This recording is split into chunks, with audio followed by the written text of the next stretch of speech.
All right. Well, more updates. So yeah, okay.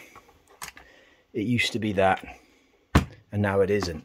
And I'm going to run you through the reasons why. So with this, although I love this little cage, I think it's just such a cool looking little cage. The issue that I was having is the shock placement. So I was putting all these ugly shock keys on it and stuff like that, and actually the performance was getting better. So the standard shock placement is not great. It also puts the front axle a mile out from the actual weight of the transmission, and I was also getting binding issues with the links on the low profile transmission plate on this one. This is a cage with all of the brass and metal I've put in it. I'm squeezing the living daylights out of this, and that's a pretty good cage. So in the middle of the night I had a dream when I remembered that I had this SCX-10-2 kit for making an SCX-10-2 into a mud truck, which I did do with a builder's kit. And I ran it for a bit and then I dismantled it. So these twin vertical plates now form the new chassis. I've also got a new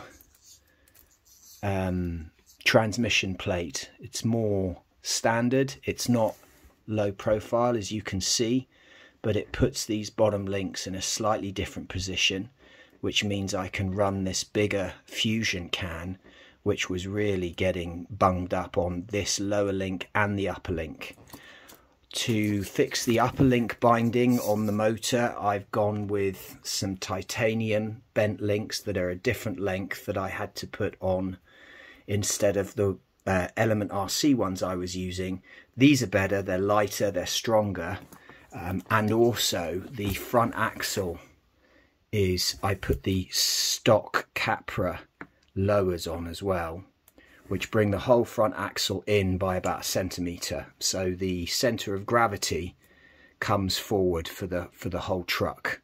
It puts the trans and the front weighty axle closer together. The shock positions, so this stuff came in the kit.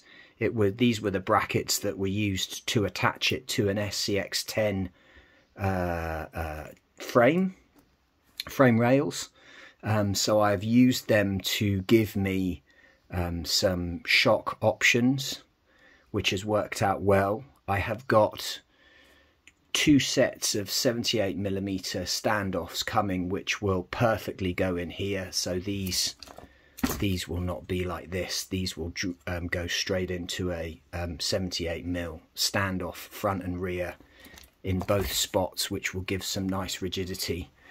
A friend of mine is going to look at maybe printing me some pieces that will go in here that I can mount the ESCs in here, but I can mount a battery to and the receiver nicely, and I need to figure out a way of attaching a body, because I would like to attach, I think Proline do a really cool little crawler body that I would like to attach to this.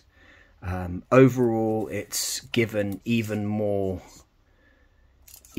dysteric, I don't know what the word I'm looking for, but there's more flex. There's less binding. It's not absolutely perfect because all of these parts aren't designed to go together. Axial, element, Traxxas, I mean, this is everything on here, but it's much closer to perfect than this one, although this looked cool. It was very capable, but it wasn't as capable as it should be for something with these lovely wheels, 100mm shocks and twin steering capabilities. It should be, you know, literally a spider. So this is how it's looking, and this is how it's going to stay out. Also, these are the stock Capra shocks that come on the Capra. I just feel like they are a little less notchy. than the RC four-wheel drive internal spring shocks that I had on there. And internal spring shocks are, you know, you almost need to work them through to get that little bit of silicone shock oil to lubricate the internals, whereas these obviously are full of shock oil, so they just feel a bit smoother. So overall, I'm super stoked. It's had a nice clean. I just need to wait for these standoffs, mount a battery, which I think will just get velcroed to the standoffs for now, and the receiver, I don't know where that's going to go, but we'll figure it out, and we'll get it on the rocks. But I'm pretty pleased. I think the stance is better, and I like the fact that the front end is closer in. Yeah, I think this is going to be a beast. Peace.